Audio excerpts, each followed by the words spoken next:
Pregnancy बहुत खुशी और उम्मीद का समय होता है। ये समय शारीरिक और भावनात्मक बदलाव का भी होता है। होने वाली माँ के रूप में आपकी भावनाएं बहुत मैटर करती हैं। उनका आपके बच्चे के विकास पर सीधा असर पड़ता है। जैसे आप अपने बच्चे को खाना खिलाती हैं, वैसे ही आप अपनी भावनाओं से उसकी दुनिया बनाती हैं। इस कनेक्शन को समझना एक हेल्थी और हैप्पी प्रेगनेंसी के लिए बहुत इंपॉर्टेंट है। आपका बच्चा आपके अंदर बढ़ रहा है, लेकिन वो आपकी भावनात्मक स्थिति को भी समझता है। वो आपकी खुशी, आपकी शांति और हाँ, आपके गुस्से को भी महसूस करता है। कभी कभी फ्रस्ट्रेशन होना नॉर्मल है, लेकिन लगातार गुस्सा आपके और आपके बच्चे दोनों के लिए स्ट्रेस पैदा कर सकता है। इस स्ट्रेस के लॉन्ग टर्म इफेक्ट्स हो सकते हैं, जो आपके बच्चे के जन्म के बाद भी उसके इमोशनल और फिजिकल वेलबीइंग को प्रभावित कर सकते हैं। याद रखें, आप इस जर्नी में अकेली नहीं हैं। कई गर्भवती महिलाएं कई तरह की भावनाओं का अनुभव करती हैं, जिनमें गुस्सा भी शामिल है। इंपॉर्टेंट बात यह है कि इन भावनाओं को पहचानें और उन्हें मैनेज करने के हेल्थी तरीके खोजें। अपनी भावनाओं के इम्पैक्ट को समझकर और जरूरत पड़ने पर सपोर्ट लेकर आप अपने बच्चे के विकास के लिए बेस्ट पॉसिबल एनवायरनमेंट बना सकती हैं। गुस्सा एक नेचुरल ह्यूमन इमोशन है। प्रेगनेंसी के दौरान ये समझना जरूरी है कि ये आपके डेवलपिंग बेबी को कैसे अफेक्ट कर सकता है। गर्भ में ज्यादा स्ट्रेस हार्मोन्स के संपर्क में आने वाले बच्चों में इमोशनल और बिहेवियरल प्रॉब्लम्स हो सकती हैं। बेट्टी रेपचोली के स्टडी में पाया गया कि 15 महीने के बच्चे भी एडल्ट्स के गुस्से को पहचान सकते हैं। माँ की भावनाओं का बच्चे के विकास पर गहरा असर पड़ता है। अपने गुस्से को पहचानना और उसे एड्रेस करना आपके और आपके बच्चे दोनों के वेलबीइंग के लिए जरूरी है। प्रेगनेंसी हार्मोनल फ्लक्चुएशंस का समय होता है। ये शिफ्ट्स आपके बच्चे के ग्रोथ और डेवलपमेंट के लिए जरूरी हैं, लेकिन ये मूड स्विंग्स का कारण भी बन सकते हैं, जैसे चिड़चिड़ापन और गुस्सा बढ़ना। इन हार्मोनल चेंजेस को समझने से आपको प्रेगनेंसी के इमोशनल यूपीएस एंड डाउन से निपटने में मदद मिल सकती है। एक की hormone human chorionic gonadotropin HCG early pregnancy में तेजी से बढ़ता है। इससे जी मिचलाना और थकान हो सकती है, जिससे आपको गुस्सा जल्दी आ सकता है। जैसे जैसे आपकी प्रेगनेंसी आगे बढ़ती है, प्रोजेस्टेरोन और एस्ट्रोजन लेवल्स भी काफी बढ़ जाते हैं। ये हार्मोन्स आपके शरीर को चाइल्ड बर्थ के लिए तैयार करने में इंपॉर्टेंट रोल निभाते हैं, लेकिन ये आपके मूड को भी अफेक्ट कर सकते हैं, जिससे आप ज्यादा इमोशनल और रिएक्टिव फील करती हैं। अचानक गुस्सा या फ्रस्ट्रेशन आना आम बात है, छोटी छोटी बातों पर भी। याद रखें, ये हार्मोनल चेंजेस प्रेगनेंसी का एक नॉर्मल पार्ट हैं। इनके आपके इमोशंस पर इन्फ्लुएंस को पहचान कर आप इन भावनाओं को कंपैशन और अंडरस्टैंडिंग के साथ डील कर सकती हैं। हालांकि हार्मोनल चेंजेस प्रेगनेंसी में गुस्से में इंपॉर्टेंट रोल निभाते हैं, लेकिन सिर्फ यही कारण नहीं होते। एक्सटर्नल स्ट्रेसर्स भी फ्रस्ट्रेशन और ओवरवेल्म की भावनाओं को बढ़ा सकते हैं।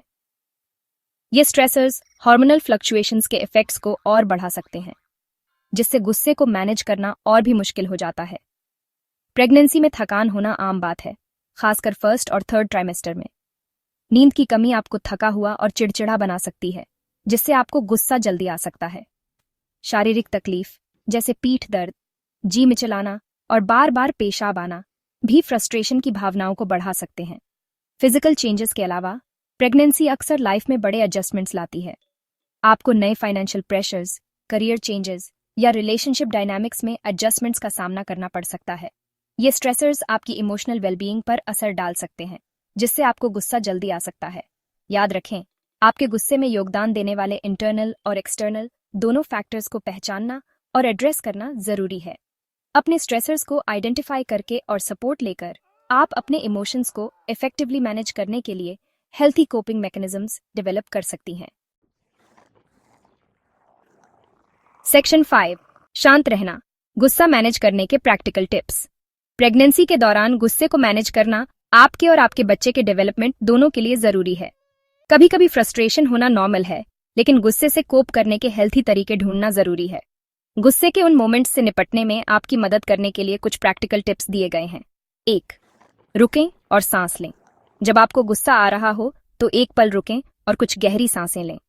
अपनी नाक से धीरे धीरे और गहरी सांस लें, 4 तक गिनें और अपने मुंह से धीरे धीरे सांस छोड़ें।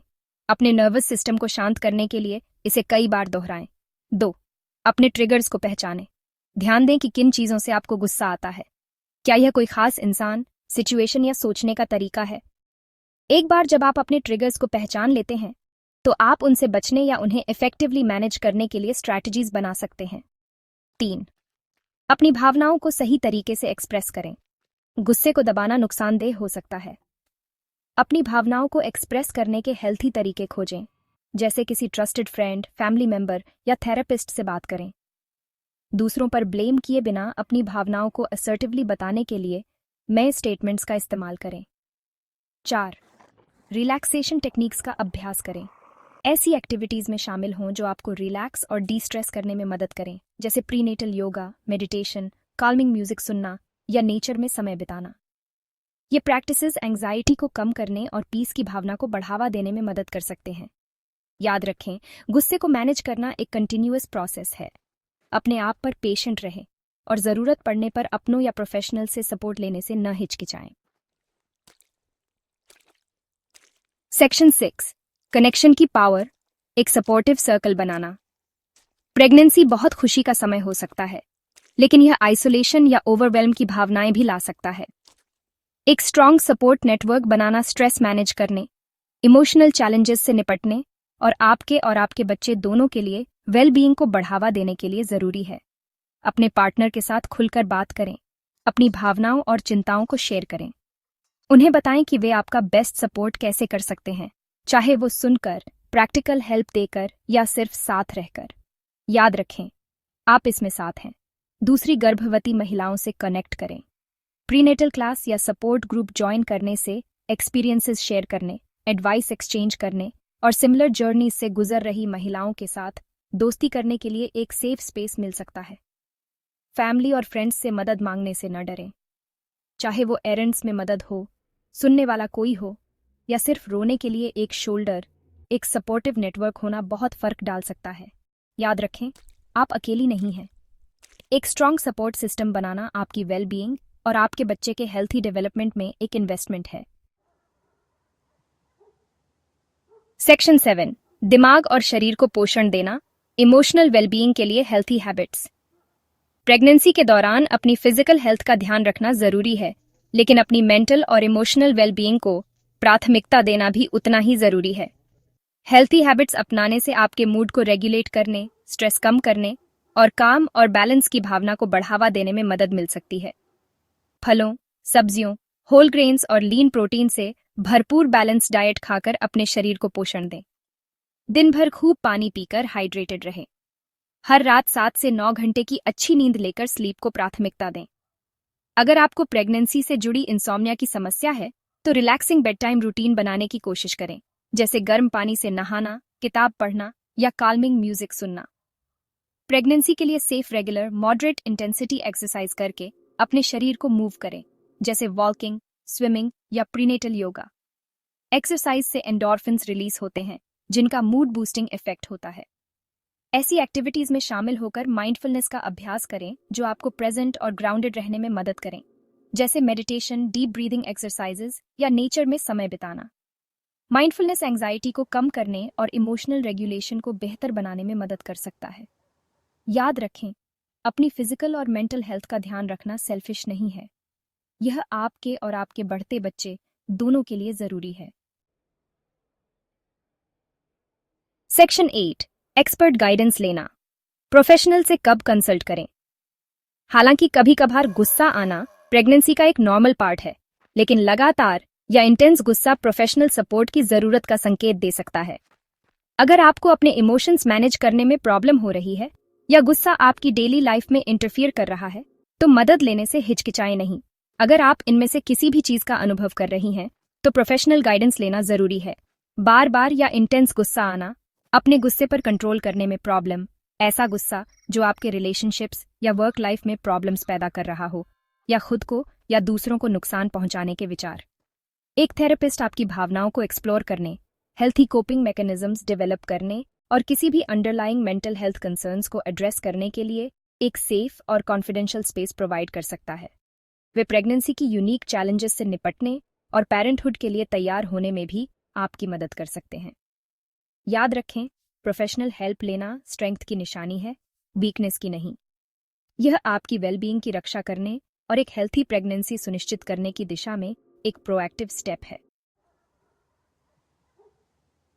सेक्शन 9, खुशी का सफर, अपनी इमोशनल वेलबींग को प्राथमिकता देना।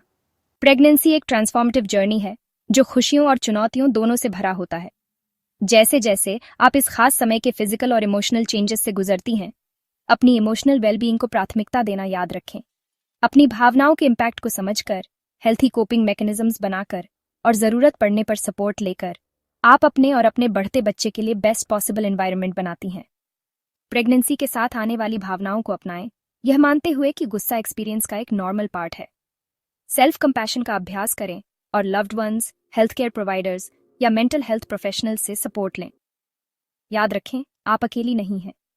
अपनी इमोशनल वेलबींग को प्राथमिकता देकर आप न सिर्फ एक हेल्थी प्रेगनेंसी को नर्चर करती हैं, बल्कि मदरहुड के जॉयफुल और फुलफिलिंग जर्नी की नींव भी रखती हैं।